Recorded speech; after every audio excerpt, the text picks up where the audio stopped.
In a couple of weeks' time, we're racing at Thruxton, and a few days ago I did a track day there, and it's my first time round Thruxton.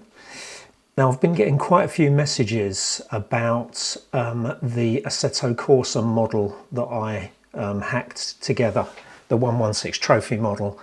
So what I'm going to do is I'm going to go round the track in the model, and I'll try and point out to you the differences as I see it in the track between real life and Assetto Corsa, which obviously I have nothing to do with the track, and also regarding the handling of the car, my real 116 trophy car versus this model. Okay, let's see how we get on. Okay, this is the club chicane at the end of the previous lap, and we're just going to come up to the start-finish line, or the timing line, or whatever they call it. I was turning in about at that point where that right turn was. I wasn't riding the curb on the right. If you touch it, it does tend to throw your real car across a bit. You could really ride it, but I think that's illegal.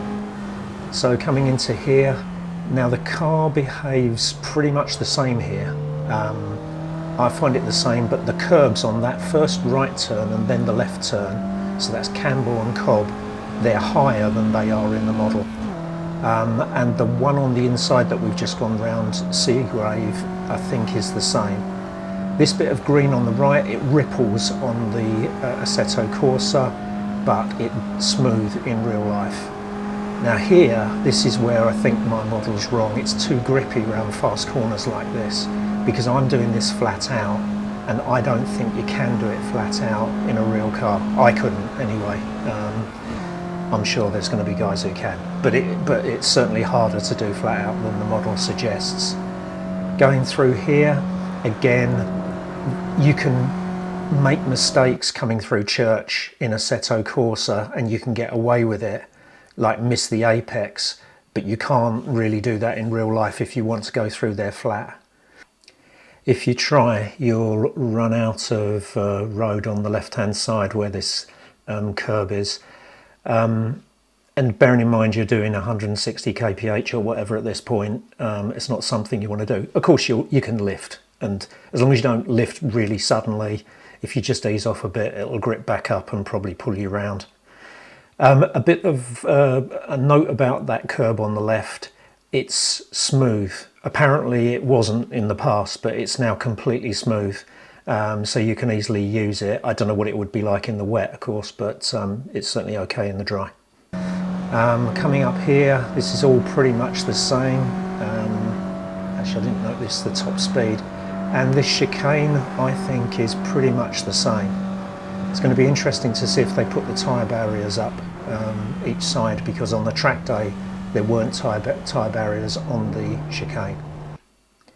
Actually, I should modify my what I said about them being the same. The angles of all the corners are the same in the chicane, this chicane here, but the curbs are a lot more sort of vicious than they are in the Assetto Corsa track. On the Assetto Corsa track, you can barely feel any rippling as you drive over them.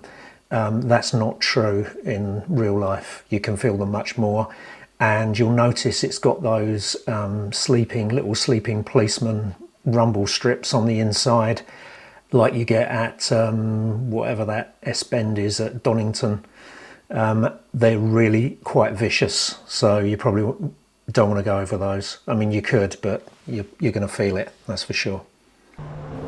Yeah, I've taken a bit of a liberty with that curb on the left. Okay, so we're now coming up to the end, and that was a 139, whatever that is, 944 or whatever. I would say that's slow versus real life. You need to be thinking 2 seconds faster than that, I would say, at least. But it gives you an idea. I think it's pretty close other than that, and I've just had a go at this morning. This is my first trial with my model and the Assetto Corsa set up, so I can probably get that down a bit. But yeah, I hope that helps anyway, and I'll catch you on the next one.